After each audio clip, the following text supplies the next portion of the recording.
She was only 12 years old when she walked into one of the most luxurious hotels in the city. The Grand Regency's ballroom glittered with diamonds, gowns, and polished shoes. Yet all eyes turned when a little girl in worn clothes and a faded backpack stood at the entrance. She wasn't invited. She wasn't dressed for the occasion. And with a trembling voice, she asked the unthinkable, "May I play for food?" Laughter erupted. Whispers spread like wildfire. To the wealthy guests, she was nothing more than a nuisance, an outsider daring to enter their perfect world. But what no one knew was that this child carried something extraordinary within her, something that would silence every laugh and expose a truth they were desperate to hide.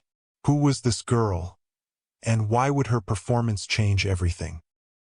At only 12 years old, Sophia Carter already carried the kind of weight most adults could barely imagine. Her sneakers were scuffed, her backpack frayed at the edges, and her clothes told the quiet story of struggle. But behind those tired details was a mind shaped by music, a heart full of discipline, and a spirit that refused to bend. Sophia wasn't like other children her age. While many spent afternoons chasing games or scrolling through phones, she spent hers at the piano, practicing scales with a patience inherited from someone who had lived through storms far greater than her own. Her grandmother, Clara Carter, had been her first teacher. Clara wasn't just a pianist. She was a survivor of an era that worked tirelessly to silence voices like hers. In the 1960s, when conservatories closed their doors to black musicians, Clara carved out her own space. She became a teacher in the community, filling living rooms and church basements with music lessons that shaped generations of children. Sophia had grown up sitting by her side, small fingers imitating Clara's movements, absorbing lessons that went far beyond music. To Clara, each note was more than sound. It was truth, it was memory, it was dignity. By the time Sophia was 8, she could already play with a depth that startled older musicians. Her grandmother's gift lived in her fingertips, but so did her grandmother's belief that music was a language immune to prejudice, a weapon against silence. That faith became Sophia's anchor, even as the world often reminded her that appearances matter more than talent. That reminder would come crashing down on a glittering evening at the Grand Regency Hotel. The hotel itself was a palace of glass and gold. On this night, it hosted a charity gala, a fundraiser with the glossy promise of supporting underprivileged youth. Guests arrived in gowns stitched with jewels, tuxedos pressed to perfection, and masks of generosity that hid lives of comfort and privilege. Waiters floated across the ballroom, balancing trays of champagne while chandeliers scattered light across polished marble floors. Every detail whispered wealth, exclusivity, and power. But amid this perfection, a figure appeared that did not belong. Sophia Carter stepped inside, holding her backpack tightly to her chest, her shoulders tense. Her hair was neatly tied back, but her clothes betrayed her reality, old, worn, and out of place among silk and diamonds. She had come with a single question, rehearsed silently on her walk over, "May I play for food?" At first, her presence barely registered. Guests were too busy laughing, networking, congratulating themselves for their philanthropy. Yet slowly heads turned. Whispers began. The contrast was too stark to ignore. A child with nothing, daring to step into a room designed for those who had everything. Sophia wasn't here by accident. Hunger had gnawed at her stomach, but hunger wasn't the only reason she had come. She had grown up watching how society dismissed children like her, how talent often went unseen when wrapped in the wrong skin, the wrong clothes, the wrong story. And tonight, she wanted to prove something. Not just for herself, but for the grandmother whose legacy lived in every note she played. Still, fear pressed down on her chest. She could feel eyes burning holes into her back, laughter bubbling from corners of the room, faces twisting in confusion and disdain. To them, she was a trespasser, a reminder of the very youth they claimed to be raising money for, but didn't want to see standing in their midst.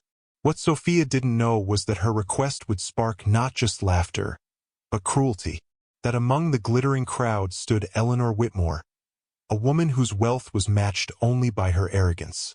Eleanor had built her reputation as a queen of society, a patron of the arts, a savior of the underprivileged, or so she told herself. In reality, she treated those she claimed to help as props, as ornaments to decorate her image of generosity. Sophia's arrival at her gala was, to Eleanor, nothing less than an insult. But not everyone in the room would dismiss Sophia so quickly. Hidden among the crowd, quietly observing, was Professor Daniel Hayes, a pianist of international acclaim. Years of judging competitions had given him an eye for talent, and in Sophia's nervous movements, he saw something familiar. He noticed the way she shifted her backpack strap to free her arms, the way her gaze flicked toward the grand piano as though drawn by gravity itself. Small details others ignored, he recognized as markers of a musician who truly belonged at the keys. Sophia could not have known that her life was about to collide with Eleanor's vanity, the professor's watchful eye, and the scorn of a room full of strangers. She only knew one thing. She had come to play. She had come to exchange her gift for something as simple as a plate of food. What she didn't realize was that this night, this gamble, would change her life forever, and expose truths that would shake the very foundation of the glittering world around her. The air inside the ballroom shifted the moment Sophia's words reached the crowd. "May I play for food?" Such a simple request, delivered in a trembling voice, yet it echoed like a shockwave through the glittering hall. Laughter erupted, sharp, cutting, merciless. Guests covered their mouths with jeweled hands, whispered behind champagne glasses, and exchanged smirks as if the little girl standing before them was part of some cruel entertainment. For Sophia, every laugh was a blade. She had felt stares before, on buses, in grocery stores, in classrooms where her thrifted clothes made her stand out. But never had she felt so exposed, so small, as she did beneath the chandeliers of the Grand Regency. She clutched her backpack tighter, trying to steady herself, willing her legs not to give out. Eleanor Whitmore stepped forward then, her heels striking the marble floor like a gavel. The queen of this empire of wealth, she relished moments like these, moments to remind others of their place. Her eyes swept over Sophia with practiced disdain. To Eleanor, the girl was not a guest but a blemish on the perfect image she had curated. "Sweetheart," Eleanor said, her voice dripping with false kindness, "this isn't the place for little girls to beg. Perhaps you should run along home." The crowd chuckled, encouraged by her tone. Sophia's cheeks burned, but something inside her refused to bow. She lifted her chin, barely, and let her eyes drift once more to the piano that gleamed at the center of the room. "I just want to play," she said softly. "One song. For food." The audacity of it sent another ripple of laughter through the guests. Eleanor's smile sharpened into something colder. She sensed an opportunity, not just to dismiss the girl, but to humiliate her, to remind everyone who truly controlled this room. "Very well," Eleanor declared, her voice ringing out with theatrical flourish. "If you insist on making a spectacle of yourself, then let's make it interesting. You may play but only one piece of our choosing. And if you fail, you will leave this place and never return." The crowd leaned in, savoring the cruelty disguised as generosity. Sophia's stomach twisted. This wasn't kindness. It was a trap. Eleanor turned to her companion for the evening, Oliver Brooks, a bar pianist who fancied himself an expert but whose talent was as shallow as his smile. Together, they whispered and smirked before Eleanor announced the choice: Beethoven's Für Elise. To the untrained, it was an innocent selection. Simple, even. But for those who knew music, it was a test designed to expose weaknesses. Anyone could stumble through the notes. Only a true musician could breathe life into them, shaping their subtle phrases, delivering their hidden weight. Eleanor's intention was clear. She wanted the girl to falter, to be reduced to a punchline before the night was over. Gasps and murmurs rippled across the room as Sophia stepped forward. Every eye tracked her as she walked to the piano, her backpack hanging awkwardly from her shoulders. To the crowd, this was nothing more than a performance of failure in the making. A child's arrogance punished before their very eyes. But Professor Daniel Hayes watched differently. From his corner of the room, he studied her movements with the intensity of a surgeon. He saw how she paused before sitting, adjusted the bench with exact precision, and placed her small hands on the keys with a posture that spoke of discipline. These were not the actions of a beginner. Something in his chest stirred, a flicker of recognition, of possibility. The laughter died down into whispers as Sophia closed her eyes. The room seemed to hold its breath. She was small, fragile-looking, with nothing to her name but the promise of food. And yet, in that moment, she carried herself like a musician about to step into battle. Her fingers pressed the first note. It rang out clear, resonant, filled with confidence so unexpected that the entire ballroom froze. The chatter stopped. The clinking of glasses ceased. Even the waiters paused mid-step.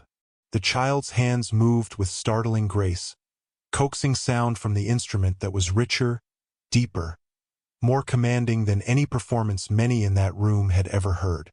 Sophia poured herself into the music. Every phrase sang with clarity. Every nuance carried emotion that belied her age.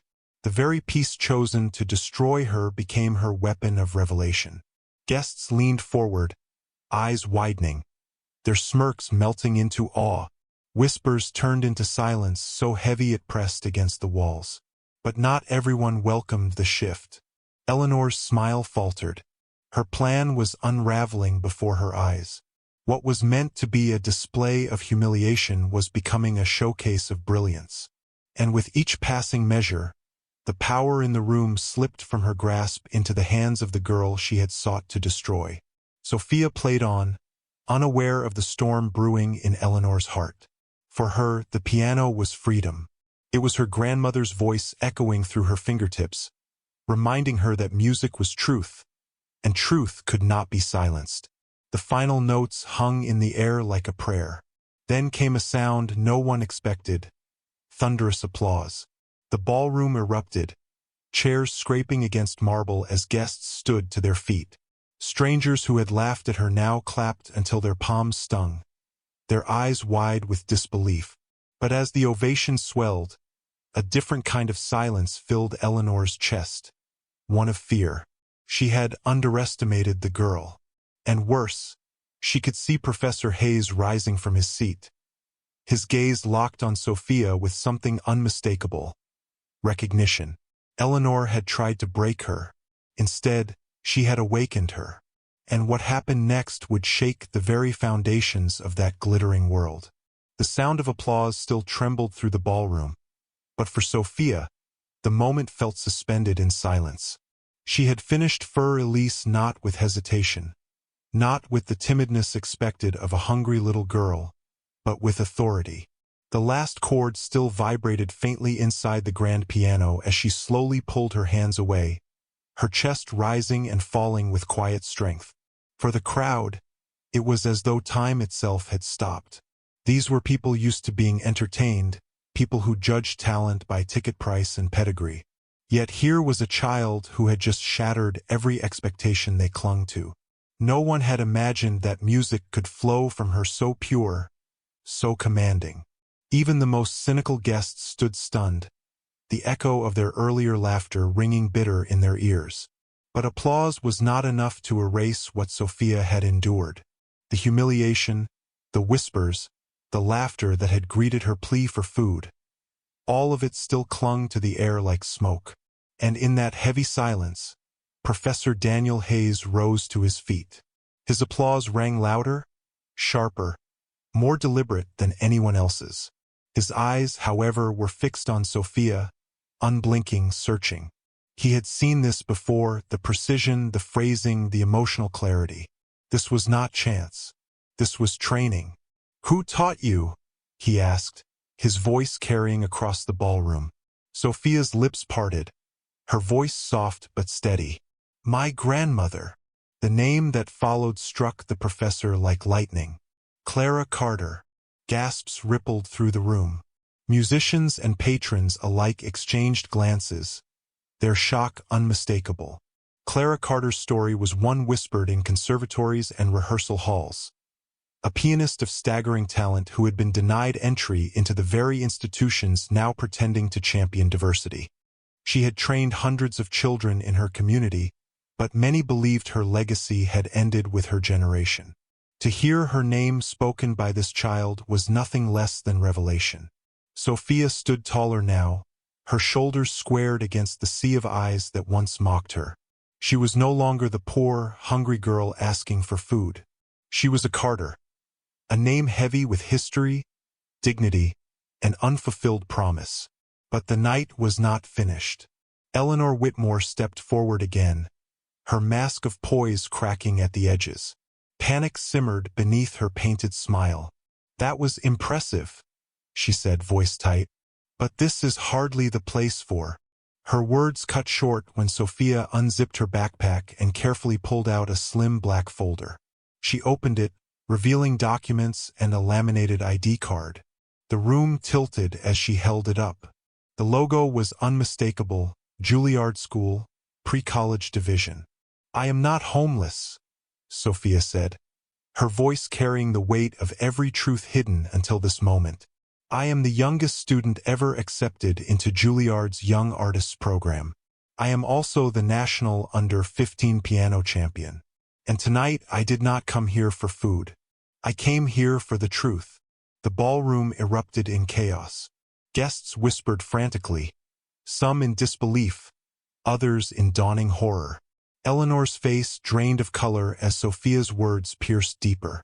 "This event is being filmed," Sophia continued, her small hands gripping the folder tightly. "Not just tonight, every gala, every charity function I visited over the last year. Hidden cameras recorded everything. The laughter, the dismissals, the prejudice. You signed consent waivers on your tickets. You knew you were being filmed, you just didn't know the cameras weren't for your highlight reels. They were for mine." A collective gasp surged through the crowd. Champagne glasses slipped from trembling hands, shattering across the marble floor. The illusion of untouchable wealth cracked, exposing raw fear. Their cruelty, their hypocrisy, had been documented for the world to see. Eleanor staggered, her composure unraveling. You can't," she stammered. But even her voice was drowned out by the panic now spreading among her guests. They had built their reputations on philanthropy, on claims of supporting underprivileged youth.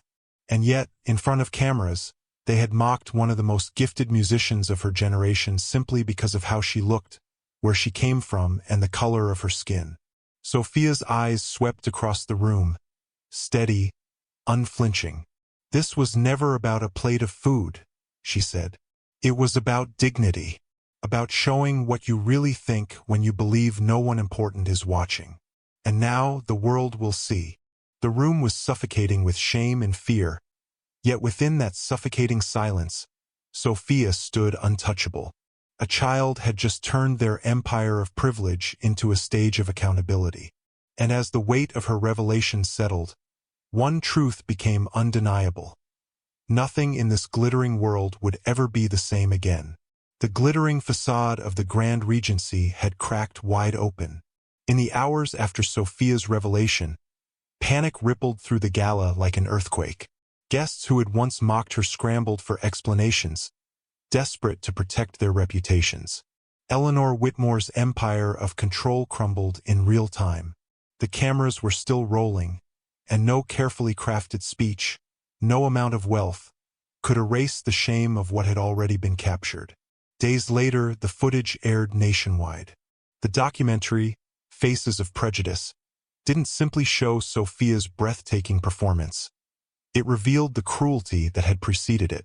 Viewers saw the laughter, the whispers, the smirks of people who claimed to support underprivileged youth but recoiled when one stood before them. It was raw, undeniable, and deeply uncomfortable. Within weeks, the video went viral, 15 million views and counting.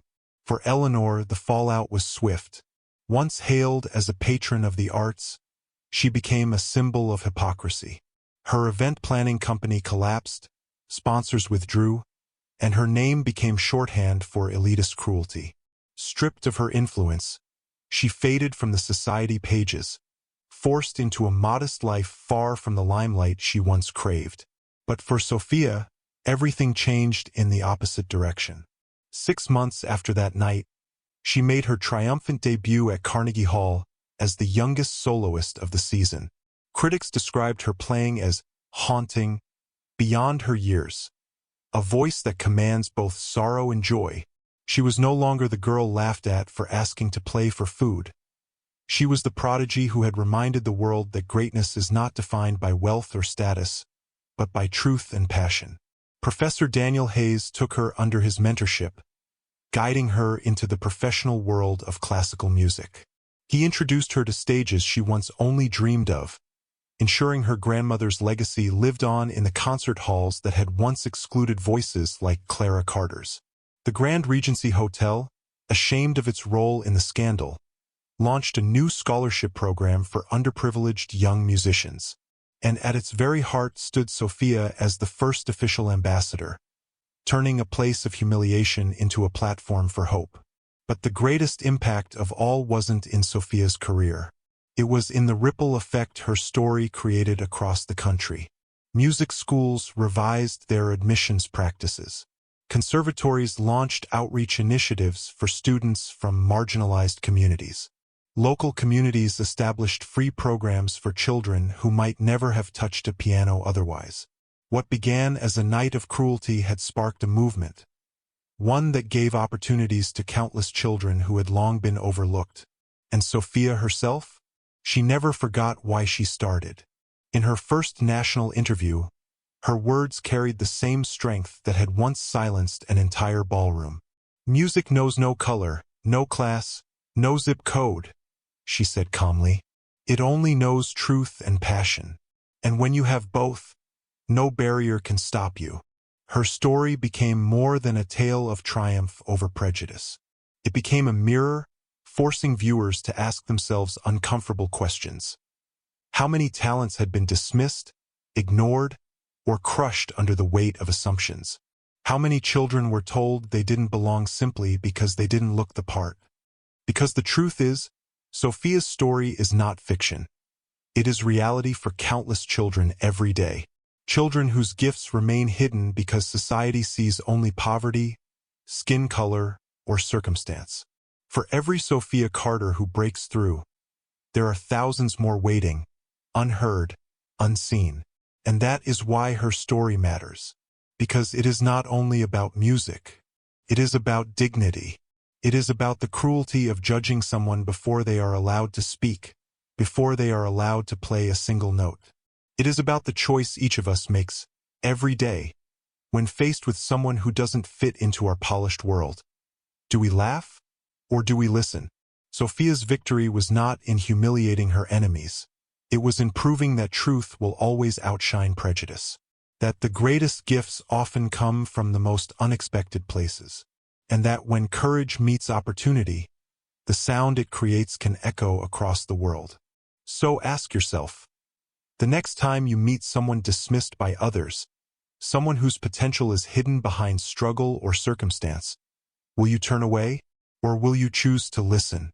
Because sometimes, the smallest voices carry the loudest truths.